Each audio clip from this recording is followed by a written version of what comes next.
Hello, FounderHub community, and hello, YouTube community. Welcome to today's demo day. Just in case you're new here, we hold demo days every Wednesday at noon Eastern time, and this is a benefit for our community members. Our one company gets to practice their pitch deck in front of a bunch of other founders, and now extend it to the YouTube community. Get feedback from the group, and for me, if you find that feedback useful. So today's pitch is by Kristin Rulon, who is the founder and CEO of MindStar Health. She's an award-winning journalist, a dreamer, and most certainly a hustler. And then MindStar is a self-care mental app that allows you to customize a self-care routine that is celebrated through business-sponsored incentives, building awareness, self-compassion, and empathy.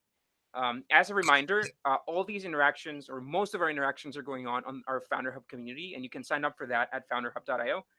Community members and Slidebean customers have a priority in our pitching slots, which are booked all the way through April, if I'm not mistaken, even May. So we have a bunch of fantastic startups coming up in the next few weeks. If you caught us on YouTube Live, you can also use the chat to ask Kristin any questions or to share your thoughts about her pitch deck. Kristin, a reminder: this we'll try to keep this as a 3-minute pitch. I'll be monitoring at my end. I won't interrupt you unless you've gone like way over the 3 minutes. But thanks a lot for being here, and it's great to have you. Thanks for having me. I really appreciate this. Like you said, my name is Kristin Rulon. I am the founder and CEO of MindStar Health. We are the company behind the MindStar app. We are currently in the MVP stage and building our website, but things are moving forward, and we're so excited to be here today with you guys. Like I mentioned, or like he mentioned, I'm an award-winning journalist, and I am a magazine editor. I'm a blogger. I'm a writer, and I'm a mother of 3 amazing kids, one who is extra special because he is on the autism spectrum. And I am excited to share my path and passion with you guys today. So here we go. Awesome, Kristin. Go ahead and share your screen, and let's get started. Great.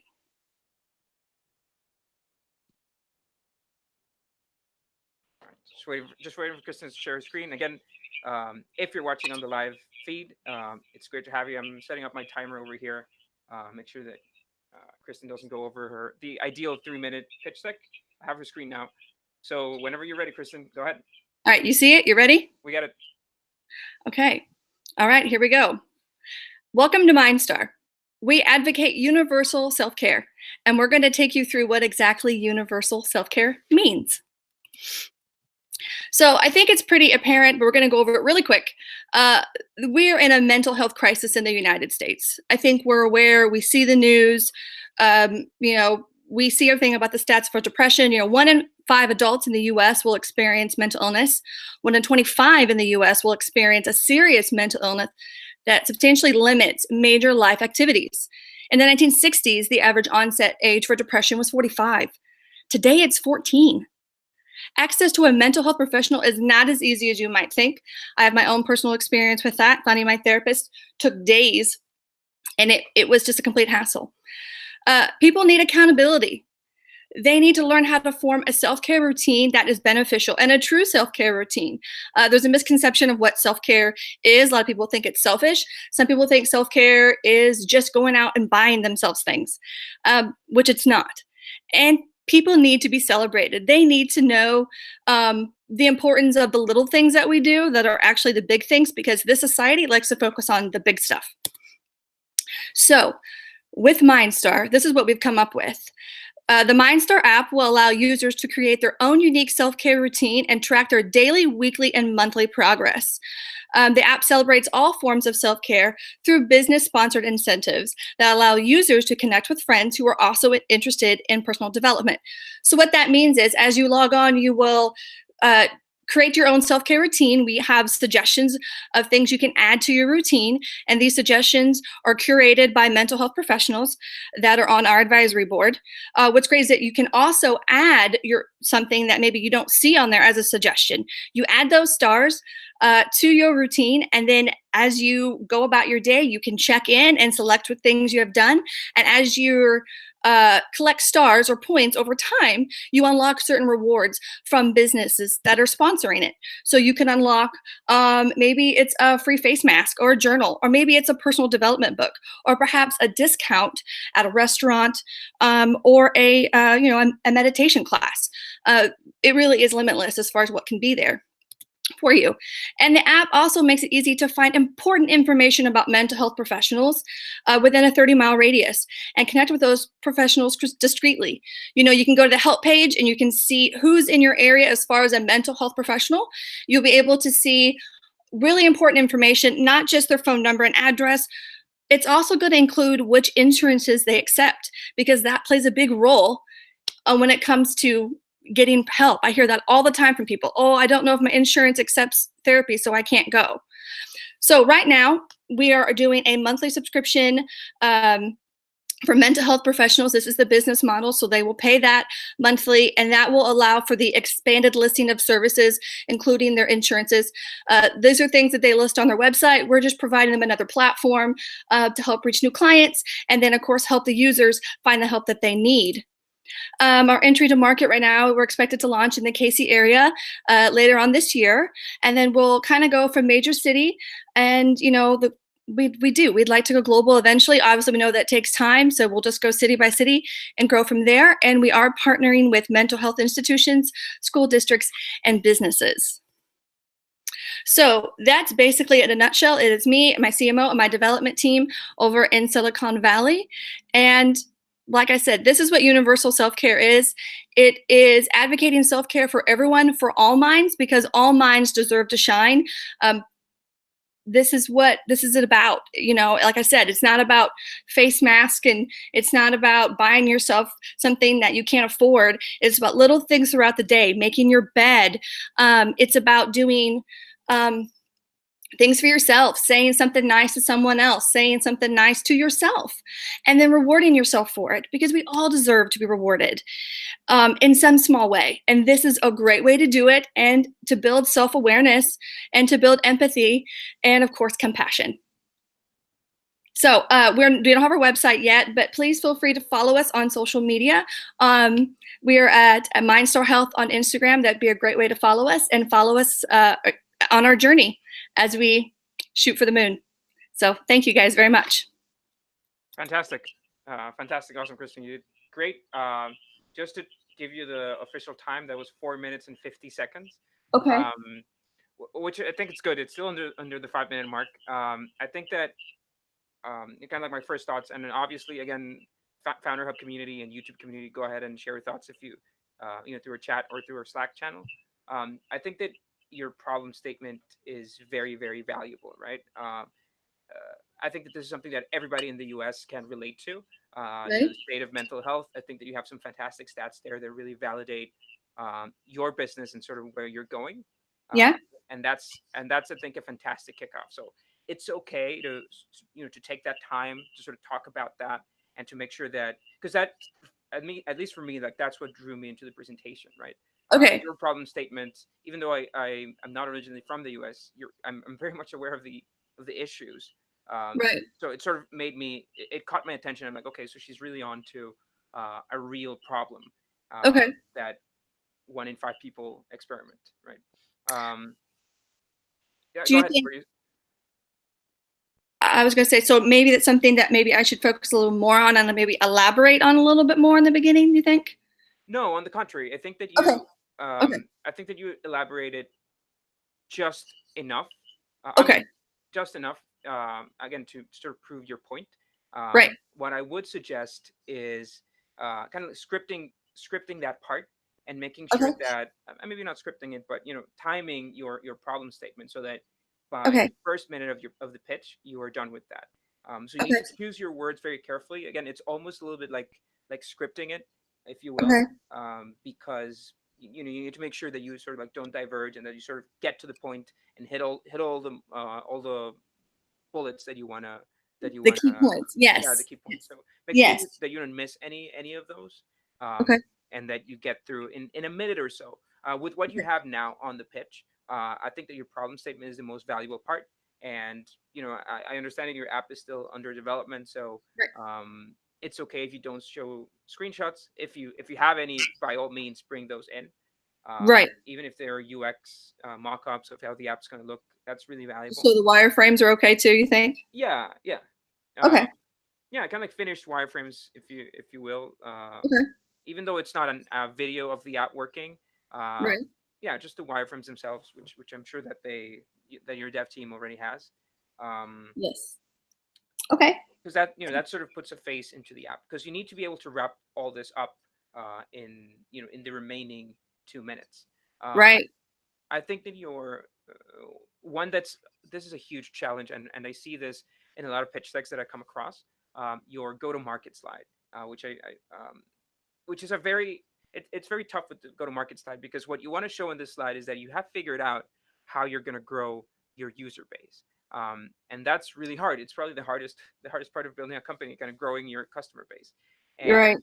And the challenge with the go to market slide is, if you're in an earlier stage, you have no idea how you're going to acquire customers. You probably have no money or very little money to experiment with different marketing campaigns. So sort of, how are you going to show a go to market strategy if you've really never tested anything, or you haven't had the chance to do that, or if the app is not live? But what you want to show here is that you've put some thought into it first. In your Okay. case, you have the advantage of having a CMO co-founder. Um, so that CMO co-founder, should come up with a few, like maybe three core strategies on how the app is going to grow, uh, and you should portray that on your deck. Even though you might be 100% wrong, and you're going to scratch that customer acquisition strategy, Okay. and start all over, you want to show that you've put some thought into it, that you have the capacity, that your team has the capacity to come up with a few ideas, and then show that in the deck. I remember our first pitch deck had a customer acquisition strategy for Slidebean that revolved around virality, and around people creating presentations, and how many people would be seeing that presentation that one of our users created, and then therefore creating a sort of snowball effect. That never worked. But we were completely convinced that that was the way to grow, and we sort of showed that in the first version of the deck. Okay. When that changes, you update the deck, and that's that. Right. Okay. Yeah, I have that in my longer deck, but I pulled it because of time. So for these shorter decks, you think that maybe I should put that in and include that in my 3 to 5 minutes? Um, yeah, I would say so. Just go over it quickly. Okay. Okay. And then just try to time it out, kind of script it out so it only takes so much, couple 10, 20, 30 seconds. Yeah. Well, like Okay. what I don't haven't I did my fair amount of demo days in the past, Yeah. but I haven't done it in a while. But what I used to do then is, I would first time myself without looking at the clock. So I would start my pitch deck in front of a mirror or whatever. Set the phone face down, so I wouldn't look at time and wouldn't get nervous for it. Check my time afterwards, which in your case was 5 minutes, and then you figure out, okay, so uh, where am I going to cut some time? And then once you try that, you sort of flip the phone, and you start doing it with that time reference, and then you Okay. figure out, okay, so I need to be done with the problem solution slide by minute one, and then I need to be at go to market slide by minute two. Um, just as an example, but Okay. that's a great way to sort of time yourself. If you're Obviously, this applies to demo days and to those sort of startup competition events. If you're pitching an investor in person, you're not that strictly time constrained, but you should still be done with your deck in 5-7 minutes, so that you can use the rest of the meeting for discussion and feedback. Got it. Okay, so I don't see any questions from the community. Let me double check that on YouTube. Oh, I do have some questions. Let me read that really quick. Hold on. Okay, so this is from Jatin Sharma. What's the maximum number of slides that you should add to a pitch deck? So I'm gonna share. I can't multitask so much, but as soon as we wrap up, I'm gonna share a link with a video we made on pitch deck specifically. So it should be around 12 slides. That's the standard pitch deck length. Now, in the case of Kristin, because she was pitching publicly, it's okay if you don't have, for example, your fundraising slide or very detailed slides about your business. That's okay. Okay. Kind of like stuff that you can reveal publicly. That's okay for like a public demo day. But a normal deck, including the fundraising slides, is usually around 12. Do not go over that, because first you won't be able to catch up in the time range, and then investors, an investor usually is willing to spend 4 to 4.5 minutes looking at a deck if they get it over email. So if you go over 12, 15 slides, if you have a 30-slide deck, they're still going to spend 4 minutes. The difference is they're not going to read stuff, and they might miss stuff that you think it's important. So just make sure you cut that down to that number. Okay, going on another question by Tim. What is your opinion on a pre-produced deck? Then offer a Q&A after. Tim, I'm assuming your deck, and I think Kristin was sort of my favorite example for today. I'm understanding about that by pre-produced deck, you mean sort of like pre-recorded. No, that doesn't work. If you're a CEO, you need to figure out how to speak in public, because you're gonna have to do it a lot. And then if you sort of pre-record it, it sort of speaks that you're not that comfortable with it, and you might not be. I wasn't when I started doing this, but you just have to practice and figure it out. But no, I don't think pre-recorded decks work at all. Um, and then by another question by John, and this is specifically to you, Kristin. So this is great, some feedback. Um, John says, I agree the problem statement was sufficient. The technical aspect of the product seemed a little light. Is it just an Okay. app or a site, or is it free for the user? Okay. It is free for the user, and I'll be sure to add that. That's very true. Thinking about it, I talk about how it's a subscription model for therapists, but I don't mention what it means for the user, which is it will be free for them. This is strictly, basically, in a way, advertising based for professionals to advertise their services on the help page. But that's a very good point. I will include that. Great. Okay, so that's a wrap up for the questions. Yeah, I agree with John, and I think this relates a little bit to sort of the stage of your product, right? If you Right. Again, these screenshots should clarify this a little bit. Once you have a product, and that's going to be a challenge as your product evolves and as you get metrics, you're going to want to spend a lot more time talking about the product itself. If it's extremely beautiful and super intuitive, or you're going to be talking about your metrics and how many hours people spend on your app every week. Right. So that's going to get more importance as your company evolves. What you have now is a very strong problem, and it's okay if you spent that time there. But you should try to leverage. I mean, obviously, you should focus on building that product and getting Right. those numbers, so that, because that's in the end what matters, right? If what's going to get investors interested is the revenue potential for the business. So Right. you got to make sure you portray that. I didn't see a market slide on the deck, and again, that's fine. I realized that it was a tight frame, and obviously this relates to your problem statement a little bit. But your market size slide is what proves an investor how big this company can be, right? Whether it's a $1 million a year company, or a 10 or $100 million a year company. Okay. Maybe you don't have the answer to that yet, and you'll figure it out as you grow. Uh, yeah. But a good reference would be to look at other apps that solve similar problems in the App Store. Find out how big those companies are, how much revenue they're making, and how they got there. LiveSum is I think one example Okay. that I'm familiar with that is along those lines, and they've built a pretty big company, Series B funding and so on. Right. Yeah, I have that as well, but I didn't include it because of the time. Now I'm thinking thinking because of the time, then I need to probably, when I'm doing these shorter pitches, I need to probably include those things and see where I can cut time in other places so that I'm obviously still hitting my time. I'm still hitting my mark. Yeah, and that's a challenge, and Tim just pointed that out on the chat. I want to highlight that. Um, it's a big challenge, right, to share so much information in 3 or 5 minutes. But the reality is, and this pitch is a practice, and we've gotten some great feedback, and Yeah. I'm glad that you had the chance to practice. But then the reality is that we went through 500 startups, for example, and we had this demo day with a bunch of Silicon Valley investors, and we still had 3 minutes. So we had to compress all our information, our traction, our problem statement, everything into those 3 minutes. And then doing that is tough, but that's why you have to sort of choose your words very carefully. It's not a script, but it's almost like a script in your head. And when you say, Yeah. okay, I don't have time to go into details about this specific bullet point, I just have to scroll through it because I have to get to this slide, which is also very important. So that's Okay. sort of the approach. Jatin is saying my product is very complicated and I expect at least half an hour for proper explanation. Um, you have to figure out how to cut that, man.